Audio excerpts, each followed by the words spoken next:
En compagnie de son fiancé, Nina se rend à son lieu de travail situé dans la commune de Cocody, précisément à la Riviera 2.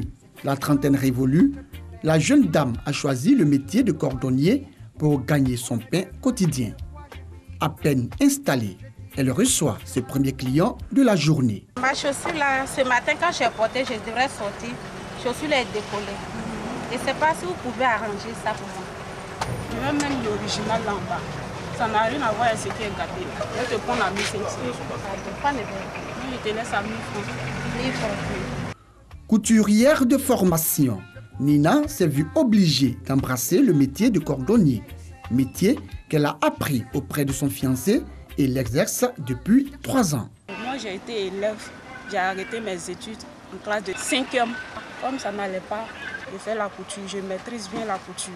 Mais actuellement, comme je viens m'asseoir auprès de lui, je maîtrise aussi la cordonnerie. Donc je fais les deux. C'est elle qui m'a encouragé de créer un petit coin. Elle veut travailler souvent, mais c'est au fil du temps. Bon, elle travaille, elle fait. J'ai vu que maintenant, elle maîtrise. C'est comme ça qu'elle travaille avec moi. Je sais qu'elle maîtrise le travail. Sans moi, là, elle peut tout faire. Donc quand je viens, elle me garde là. Hein. Bon, moi, mais je suis content.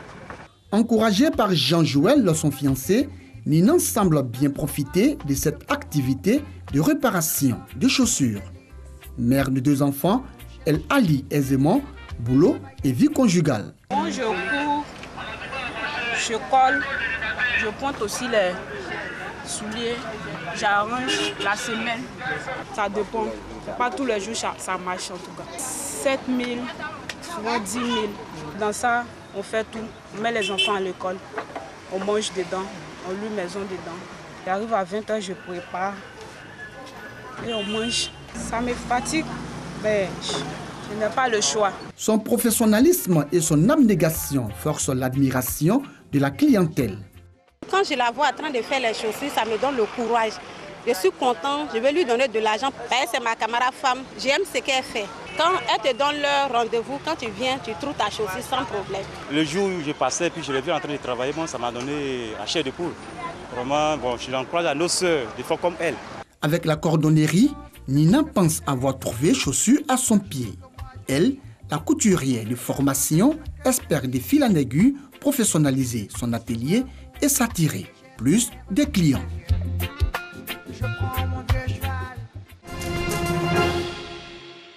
Proprons-nous, village de la commune de Tébissou, n'a pas échappé à la pénurie d'eau vécue dans de nombreuses localités au cours du premier semestre de l'année 2018. Il y a un puits qui est en brousse là-bas.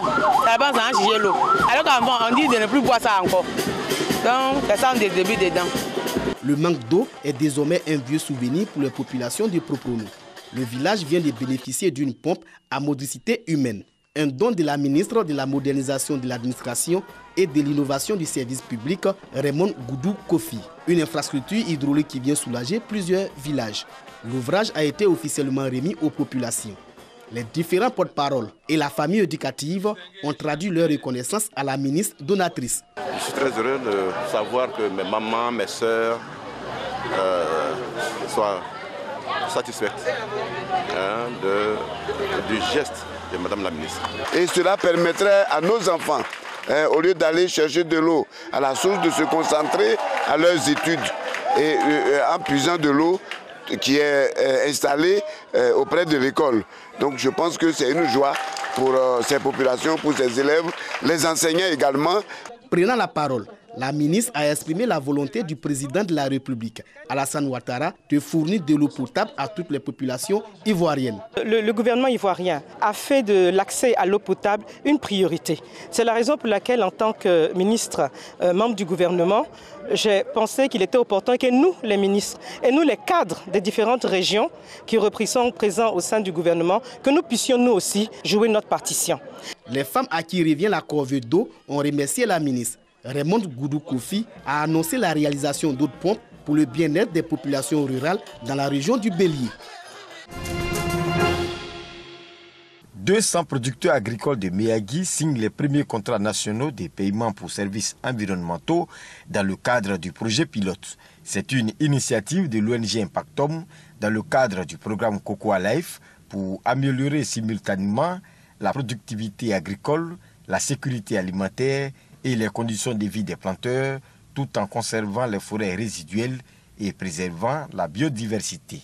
Vous avez une combinaison de contrats individuels qui adressent le problème de la déforestation dans les champs de cacao, mais vous avez aussi des contrats collectifs pour les communautés qui s'engagent à protéger les forêts communautaires qui sont de haute importance pour eux.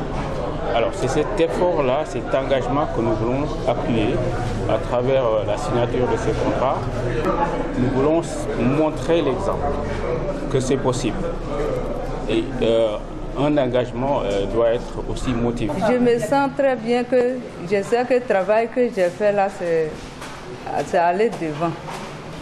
Je vais prendre courage pour avancer. Le projet prévoit récompenser 3000 producteurs pour un coût global de 450 millions de francs CFA.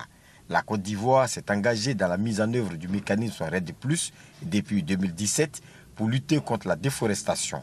Après la remise des chèques et la présentation des progrès réalisés à mi-parcours du projet PSE, une séance de planting d'arbres a mis fin à la rencontre. La commission électorale indépendante CEI a publié ce mardi 16 octobre les derniers résultats des élections couplées municipales et régionales. Le Rassemblement des Oufotis pour la démocratie et la paix, RHDP, le parti au pouvoir, vient en tête avec 92 élus communaux et 18 régionaux. Quant au PDCI RDA, il obtient 56 mairies et 6 régions. L'ex-allié du RHDP arrive ainsi en 3e position derrière les candidats indépendants qui totalisent 59 élus, dont 56 pour les municipales et 3 pour les régionales. Le Front populaire ivoirien FPI d'Afin-Guessan avait présenté pour ces élections couplées 14 candidats. À l'issue de ces élections, le FPI obtient 3 élus, dont 1 pour les régionales et 2 pour les municipales. Aka Aoulé et Alain Richard Donvaï s'étaient présentés avec le parrainage du PDCI RDA et du RHDP et ont remporté chacun dans sa région.